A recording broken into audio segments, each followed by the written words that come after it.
Bárbara Rey, experta en longevidad, en donde vamos a aprender cómo la longevidad empieza desde el momento que nacemos y cómo puedes tener una nueva longevidad en donde puede ser proactiva, muy personalizada y sobre todo positiva. Claves para lograr y maximizar esta vida de 100 años a las que todos vamos a llegar y cómo tener una longevidad mucho más feliz. No te la pierdas. Bárbara Rey, experta en longevidad.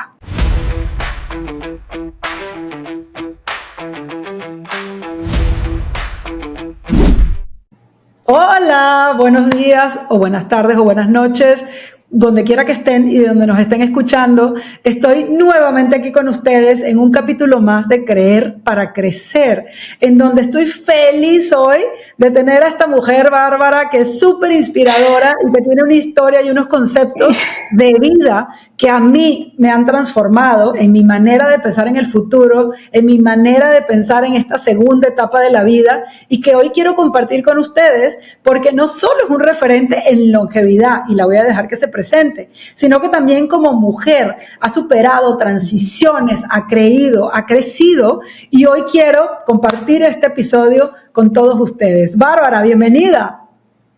Hola y hola Susana, estoy súper feliz de estar contigo y con todas las personas que nos están acompañando. Es un placer estar aquí. Ay, no sé, bueno, ¿por dónde quieres que empiece? Bueno, me encantaría que te presentes, que nuestra audiencia, a reserva de que voy a dejar aquí abajo en la cajita todos los datos de Bárbara, porque van a aprender un montón de ella. Yo creo que lo más lindo es que te presentes. Cuéntanos un poquito quién eres. Bueno, mi nombre completo es Bárbara Rey Actis, soy argentina de nacimiento, pero llevo 23 años viviendo en España. Que se nota el acento, tía, que se nota.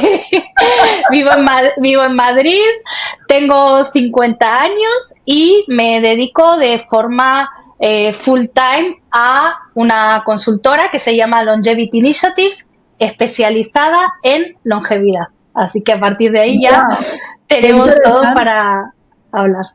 ¿Qué es la longevidad, Bárbara? Qué interesante concepto. Cuéntame un poco más de eso.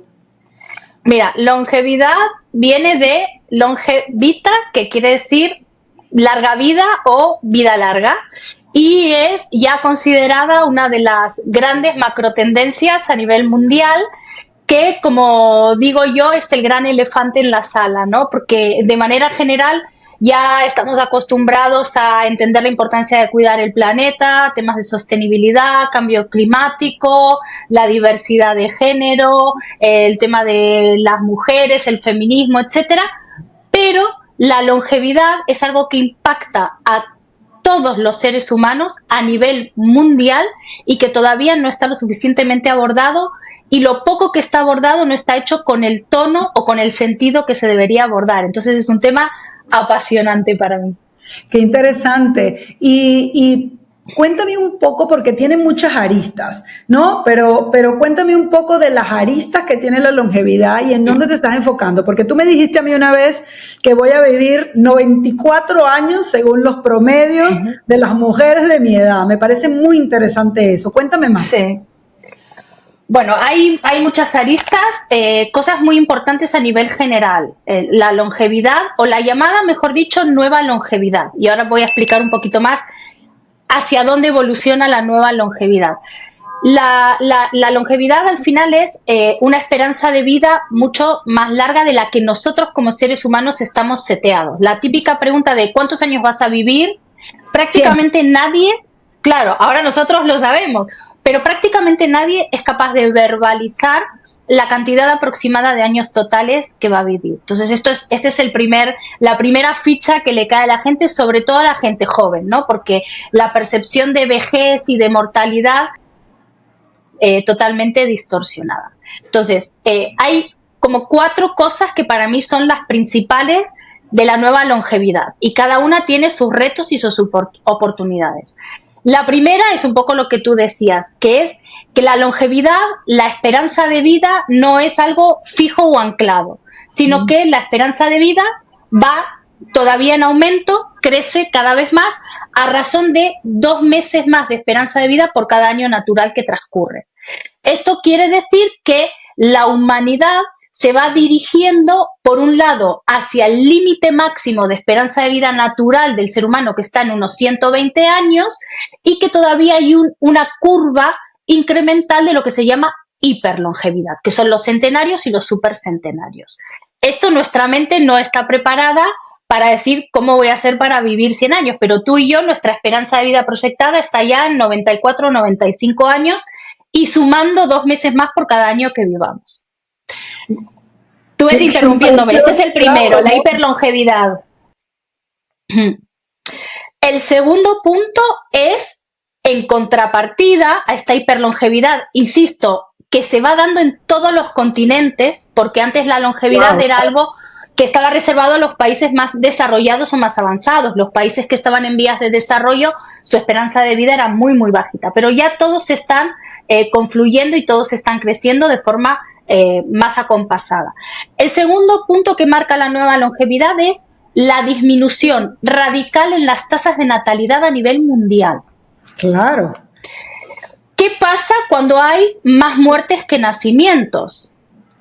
Baja la población total. Ese es el tercer punto. Lejos de ir hacia un mundo superpoblado, como muchas veces hemos temido, incluso hay como un montón de teorías y de conspiraciones sobre la hiperpoblación, a partir del año 2050, en todo el mundo la población va a empezar a bajar. En países más envejecidos como España ya estamos perdiendo población nativa. Es decir, la población de España se mantiene estable gracias a los flujos migratorios de gente que vienen de otros países. Pero ya nuestra tasa de nacimientos versus muertes ya está marcando una caída en la población. Esto tiene un impacto brutal en la forma en que vivimos, en toda la sociedad, en la economía, en absolutamente todo. Y la cuarta parte de la nueva longevidad es la feminización de la mujer.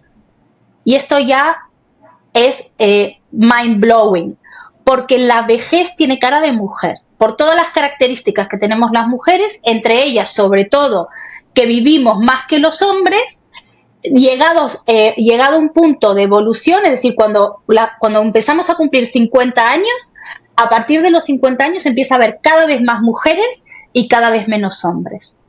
Entonces, esta feminización de la vejez ya tiene como la quinta derivada de la nueva longevidad, porque hay que hacer este zoom en el tema de género y de perspectiva de género.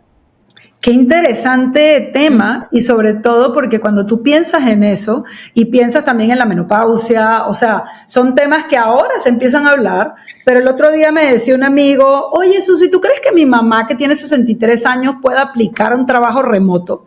¿No? ¿Cuándo en la vida te escuchabas? La mamá tiene 63 años y es re buena metiéndose en redes sociales, ¿no? Entonces me decía, ¿tú crees que ella puede aplicar este trabajo remoto? ¿Tú la prepararías?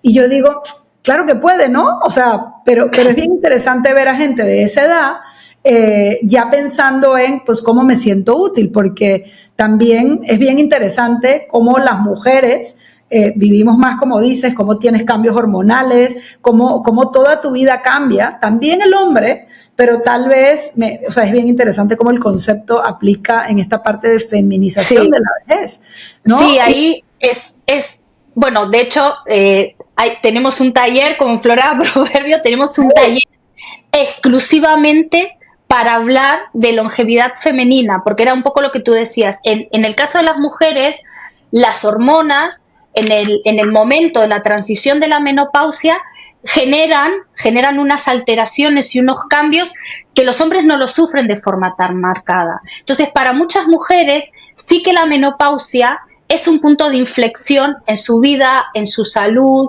en su manera de encarar el futuro, en su manera de ver el mundo, y eso no pasa en los hombres. Entonces, para las mujeres la menopausia, y por suerte ya cada vez se está hablando más, porque antes era un tema tabú que no se podían hablar de ello, sí que la menopausia es un punto de inflexión en la vida de las mujeres, y por suerte ahora hay un abordaje mucho más desde la contención, y hay un abordaje mucho más integral, porque mucha gente piensa, erróneamente por supuesto, que la menopausia son unos sofocos, te dan un poco de calor y ya, y se te va la regla y ya.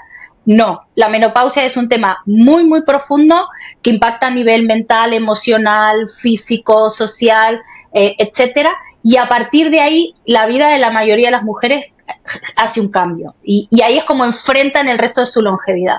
Y cambia tu cuerpo y cambia tu seguridad, ¿no? Porque tienes impacto de varios tipos y cuando hablamos en creer, yo creo que tienen que haber algunos tips para uno abordar este cambio natural, o sea, yo lo he vivido y la realidad es que tú puedes seguir creyendo y puedes seguir creciendo aún cuando estás transitando estos procesos, pero ya sé que tienes tu taller y aprovecharemos de invitar a todas las personas que nos están viendo a seguirte y a poderse inscribir, pero si yo te preguntara, dame 3, 4 tips para mujeres que están en ese momento, que puedan aprovechar esa longevidad y esa mejor vida, que puedan aprovechar ese momentum. Deben haber algunos tips accionables para lograr que estas mujeres pues puedan seguir viviendo de la mejor manera y puedan seguir creciendo.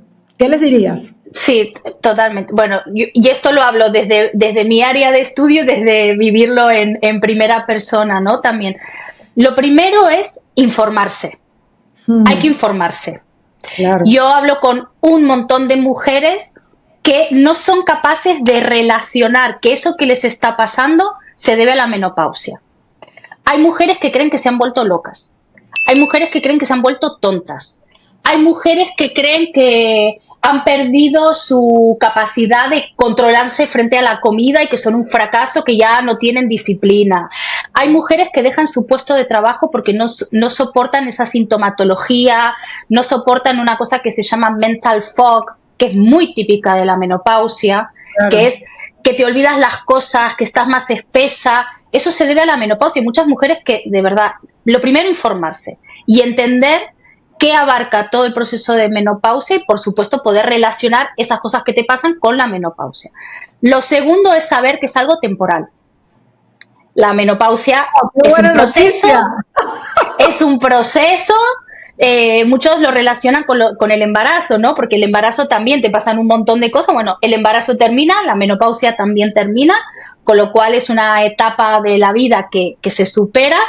Lo tercero, que hay ayuda externa a la que podemos recurrir, médica, psicológica, psiquiátrica, que si hiciera falta. Yo preferiría quedarme con las otras dos, pero hay ayuda externa y hay un montón de avances, sobre todo en temas de terapia hormonal sustitutiva, que antes era como el demonio, y ahora ya se ha relajado un poco el tema en terapia hormonal sustitutiva.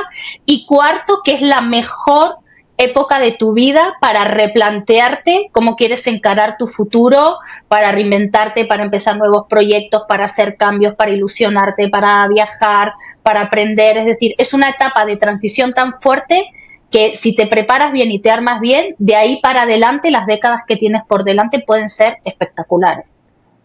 Y qué bonito, ¿no? Porque dices, bueno, tienes una expectativa de vida de 100 años, empiezas el segundo tiempo, tienes cambios, hay que aceptar el cambio.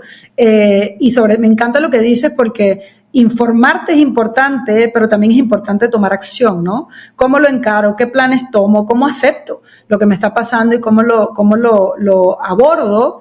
Porque cada persona pues es un organismo diferente, ¿verdad? Y funciona de maneras diferentes, pero lo interesante es cómo puedo hacer un plan de vida, cómo digo, bueno, cómo reencaro esta segunda etapa. Me encanta todo este tema y toda esta inteligencia que hay detrás. Pero quiero conocer un poquito de Bárbara. Cuéntame cómo eras cuando eras chiquita, qué soñabas cuando eras grande, cómo llegas a esto de la longevidad, que es un tema apasionante y que veo todos esos libros detrás y sé que eres una experta y que das clase. Cuéntame un poquito cómo empezó todo, cuál es este fuego ya en Bárbara. A mí de chiquita me decían Mafaldita. Si alguien conoce el personaje Mafalda, yo creo que ya con eso lo digo todo. Era súper inquieta, súper curiosa. Yo creo que la curiosidad ha sido mi gran motor de vida. Yo siempre todo lo preguntaba, todo lo quería saber, pero aparte era curiosa y era intrépida físicamente, ¿no? Me trepaba al árbol, me metía en todos los sitios, ¿no? Tenía ese espíritu de curiosidad demasiado grande. Reconozco que siempre me gustó estudiar y es algo con lo que me he logrado reconciliar. ya de no sufrirlo como la nerd o la friki, sino como una pasión y una manera de también poder compartir ese valor y ese conocimiento con los demás a través de la docencia. Ya no es un conocimiento que me lo quedo para mí, sino que también lo puedo volcar y lo puedo transformar, ¿no? Porque todo lo que aprendo es como que yo lo mastico, lo pongo más fácil, lo sintetizo, hago mis insights y también aporto mi propia visión y mi voz a todo lo que transmito. Entonces, para mí eso ha sido uno de los procesos de crecimiento más bonitos que he tenido. Desde chiquitita siempre me gustaba ser la maestrita.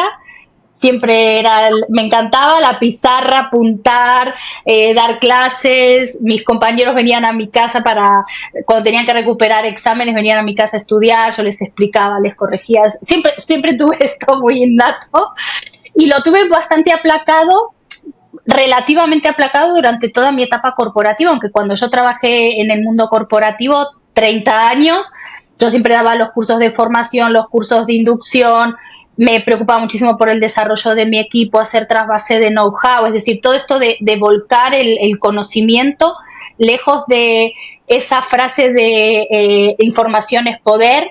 Yo siempre estuve en contra de eso. Para mí, quedarte con la información no es tener poder, es que eres un tonto, ¿no? Claro. La información tiene que fluir y tiene que circular y tenemos que trabajar en equipo y potenciar eso. Y eso es un poco así el resumen. Y mi pasión por la longevidad nace en el año 2019, que es el año que hice un MBA. A mis 46 años hice un MBA en Instituto de Empresa. Y bueno, yo venía con todo mi background de marketing, de tendencias, de comportamiento del consumidor, ¿no? A mí siempre me apasionó del marketing el comportamiento del consumidor. Y ya se estaban viendo aquí las tendencias de envejecimiento de población, de cómo estaban cambiando los hábitos de compra, los hábitos de consumo, las necesidades de los clientes. Y al hacer mi MBA, mi proyecto final de MBA era desarrollar una propuesta de negocio dirigida al segmento senior. Wow. Porque todo el mundo se dirigía a los Zetas, a los millennials, y nosotros dijimos, vamos para el otro lado. ¿Y querías una propuesta de un servicio, de un producto, o simplemente dijiste, bueno, por ahí va? Nosotros, como teníamos que hacer un business plan de una nueva empresa, desarrollamos una plataforma que promovía el envejecimiento activo. Esa plataforma tenía una base de gamificación donde se te iban lanzando retos diarios, tú lo vinculabas a tus gadgets, si tenías algún smartwatch o tu móvil y tal, y tú ibas haciendo esos retos diarios e ibas juntando puntos, y esos puntos se te convertían en créditos que tú podías luego tener descuentos en productos y servicios que se ajustaban a tus necesidades. Y ya en ese momento, en el 2019, nuestra propuesta de segmentación no era por edad, sino que era por estado de salud de la persona mayor. Ah, wow. Entonces, en función al estado de salud, que le habíamos puesto como nombres de animales, para no decir tú estás fatal, tú estás casi muerto, tú estás, ¿sabes? Decir esas cosas, medía el grado de fragilidad y se le ponía el nombre como de un animal con unas características, y esos retos se asociaban a tu estado de salud, tu estado tanto cognitivo como físico, como social y psicológico. Pero qué interesante. Ese era nuestro proyecto. Claro, qué interesante cómo tu background corporativo, ¿no? Tiene una incidencia en lo primero que tratas de hacer, porque claro, yo siempre digo que es la triada del propósito, ¿no? Lo que sabemos, lo que nos apasiona y alguna necesidad en el mundo que puede ser rentable, porque son industrias que crecen y que en la cual uno puede, combinando algunas cosas, generar algunas ideas de negocios potentísimas como esta que comentas. Sí, nunca la llevamos a la realidad, pero es lo que dices tú, partía de una necesidad muy evidente, que el segmento senior es el gran abandonado de las grandes multinacionales y de las empresas. Ahora ya esto está empezando a cambiar y había una necesidad de reclamar productos y servicios interesantes, de afrontar la longevidad con optimismo y con positividad y dando soluciones, y también enchufando a las empresas dentro de esa plataforma para que aprendan más de ese segmento y se animen a lanzar más cosas. Y eso es background corporativo totalmente. Y yo tengo una anécdota bien interesante. Yo cumplí 53 años en julio y en el día de mi cumpleaños me encontré una amiga que es de alguna tribu indígena y entonces me dice, ay, los 53 años son muy especiales en las tribus indígenas de Latinoamérica porque es cuando la mujer ya se convierte en abuela, ya a partir de los 53. Y yo, ¿what? Yo no quiero ser abuela, gracias. Entonces me dice, es una etapa muy bonita de la mujer, porque yo así, mi hija tiene 23 años, yo no estoy pensando en eso, pero tampoco quiero que me consideres abuela, ¿no? Entonces ahí es cuando dices, esta nueva longevidad, pues es, no sé, desde los 50 años, ¿desde qué edad tú consideras que la persona empieza a entrar en esa parte de longevidad? Bueno, esa es la parte bonita de la diferencia entre el mundo silver, el mundo senior y el mundo de la longevidad, porque la longevidad es larga vida. ¿Cuándo se entra en el mundo de la longevidad? Cuando naces. Porque Wow. todo tu cambio de mindset, todo ese cambio de mentalidad que como personas tenemos que hacer, cuanto antes comiences mejor. Porque hay una máxima que es que la longevidad tiene que ser positiva, proactiva y personal. Porque tú mejor que nadie puede velar, puede cuidar y puede proteger esa larga vida que tienes por delante. Y eso implica, que ya sería empezar a abrir más melones, pero eso implica el desarrollo de la capacidad de gratificación diferida. Y eso empieza cuando somos muy pequeñitos. Wow. Y es ¿Qué algo que significa tenemos que... gratificación diferida? Es Vale, un concepto la gratificación diferida se la conoce comúnmente como el marshmallow test o el test del malvavisco o del dulce o del achuche. Y es un estudio científico muy potente que se hizo que a diferentes niños muy pequeñitos los metían en una sala y les ponían en un platito un caramelo. Y el psicólogo le decía, yo ahora me voy a ir de la sala. Si tú te quedas aquí en la sala y esperas a que yo vuelva y no te comiste el caramelo, cuando yo entre te voy a dar 2. Y si te lo quieres comer, te comes el caramelo. En niños muy pequeños. Y de manera natural vieron que había niños que podían esperar diferir esa gratificación con el premio de tener 2 caramelos y había niños que no eran capaces de aguantarse y se lo comían. A esos mismos niños los siguieron a lo largo de 10, 15, 30, 40 años, es un estudio longitudinal brutal, y determinaron que los niños que habían sabido esperar esa gratificación diferida tuvieron mejores carreras, sacaron mejores notas, consiguieron mejores trabajos, ganaron más dinero, tuvieron familias más felices, tuvieron hijos más con mejor relación, etcétera, etcétera, etcétera. O sea que la paciencia es un buen aliado. Es esa capacidad de decir, no me voy a comer hoy el trozo de tarta porque sé que esto me va a ayudar a no tener una diabetes el día de mañana. ¡Wow! ¿Qué concepto? Voy a vencer la pereza de ir al gimnasio porque sé que el día de mañana me va a prevenir una caída. Claro. Ese es el pensamiento de longevidad, ese es el mindset. ¿Cuándo empiezas tú?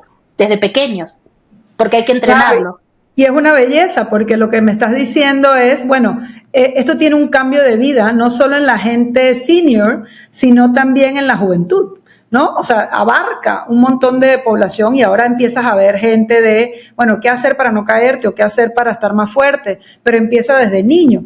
Y hay un tema que a mí me fascina y es también cómo tocas la diversidad en el trabajo, ¿no? Porque ahora, o sea, en Latinoamérica las compañías después de los 50 años realmente es mucho más difícil que tengan gente senior, ¿no? En Estados Unidos tal vez es diferente y a lo mejor en Europa también, pero empieza a haber esa diversidad en el trabajo y tú me compartías unos datos muy interesantes, ¿no? Que se pone peor para las mujeres.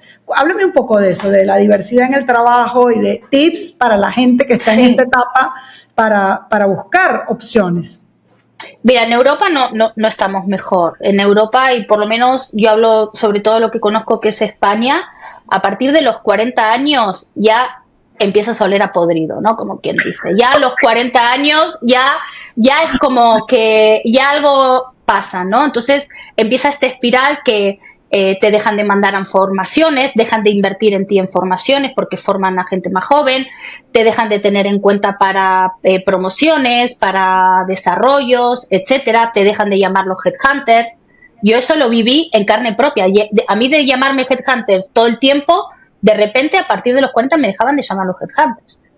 Wow. Te dejan de llamar los headhunters y ya, bueno, esto empieza a ya complicarse hasta que en algún momento tú terminas saliendo de la corporación o porque te despiden o porque ya tú sientes que no tienes cabida, porque si tu proyecto profesional se ve tan truncado y tan limitado y tú ya te das cuenta de que no cuentan contigo, también tú de manera natural te vas a terminar, por lo menos el quiet quitting, ¿no? Aunque no renuncie físicamente, tu mente también desenchufa muchas veces de las empresas. Entonces, las empresas tienen el reto de la gestión del talento senior por un lado, pero también tienen el reto de la intergeneracionalidad.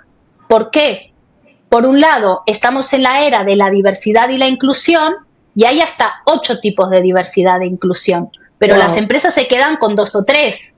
Claro. Diversidad de género, ¿no? Discapacidad y alguna que otra más, pero la diversidad etaria es una de las 8 diversidades. Y una empresa que se precie de diversa no puede no tener diversidad generacional entre sus trabajadores. Claro. Es una inconsistencia y es una incongruencia. Pero el edadismo está tan arraigado que ni siquiera lo tienen en cuenta. Entonces, lo que no puede pasar en una empresa es, primero, que se precie de ser diversa e inclusiva y deseche el talento senior. Y segundo, que se pierda la riqueza de la interacción de las personas de diferentes edades, porque en la actualidad hay 6 generaciones vivas. Wow. Esto nunca pasó en la historia de la humanidad. Somos 6 generaciones. Y en los trabajos no puede haber 2, no puede haber millennial y zetas. Claro, es que el trabajo al final tiene que ser una representatividad del consumidor, ¿no? Y claro. Tu consumidor tiene 6 generaciones conviviendo. Entonces, para tener estrategias claras, enfocadas a tus diferentes targets, deberías tener una cierta representatividad en la empresa, en los consejos, en los directorios, ¿no? Qué interesante. Total. ¿Y qué sueñas, Bárbara? ¿Qué sueñas para ti? Porque has tenido unas transiciones y yo sé que hemos ido muy rápido porque tus temas son apasionantes y pues tú de niña querías ser maestra y eras Mafalda, pero hiciste una carrera corporativa espectacular, transicionas al mundo del emprendimiento y ahora eres una experta en longevidad en esta segunda etapa de vida o en este segundo tiempo. ¿Qué sueñas para ti? Pues mira, lo que sueño es lo que sueño desde pequeñita, ¿no? El poder ser transmisora de valor y transmisora de conocimientos. Entonces, mi sueño, y lo pongo aquí, mi sueño es tener una cátedra de longevidad en alguna universidad. ¡Qué bonito! Para eso, ¿qué tengo que hacer? Tengo que hacer mi doctorado. Tengo que ser doctora, tengo que ser PhD. Ya he echado la aplicación a una universidad y ya, si todo va bien y me aceptan, yo a mis 50 años voy a empezar mi proceso de doctorado. Entonces, lo que yo quiero es tener una cátedra de longevidad, que la longevidad entre en el mundo de las universidades y que entre en el mundo de las universidades a nivel transversal, que embeban todas las asignaturas en todas las carreras, porque son temas que impactan en todas las carreras, en todos los niveles, en todas las funciones, en todas las facultades. Entonces, mi gran sueño es jubilarme muy tarde o no jubilarme, poder dedicarme a la investigación y a la educación desde una cátedra y ser la experta número 1 en longevidad de habla hispana. Y me encanta porque siempre, los líderes siempre tienen sueños grandes, ¿no? Si el sueño no es grande y no emociona, pues la gente no se suma y tienes un sueño enorme y lo más importante es que estás tomando acción, ya tienes un plan, que es la manera como se cumplen los sueños. Y mira, se nos ha ido el tiempo rapidísimo y yo podría seguirte preguntando cosas porque estoy fascinada con todos estos temas. ¿Qué tips le darías a nuestra audiencia para crecer? Porque tú has crecido en tu vida en diferentes etapas y has tenido diferentes sueños y planes. ¿Qué tips tú le darías a la gente que nos ha acompañado hoy y que está escuchando todas estas maravillas para crecer? Bueno, ahí súper alineada con el propio título del podcast, Para poder crecer, tenemos que creer en nosotros mismos. Y yo he sido un ejemplo en carne propia de una persona con muchos temores, con una autoestima muy baja, que no creía en mí misma, que siempre me veía muy limitada, tal. Hasta que yo no creía en mí misma y hasta que no me convencí a mí misma de que yo podía hacer las cosas, no empezaron a rodar. Entonces tenemos que creer en nosotros mismos, pero si nos cuesta creer en nosotros mismos, tenemos que saber rodearnos de la gente adecuada.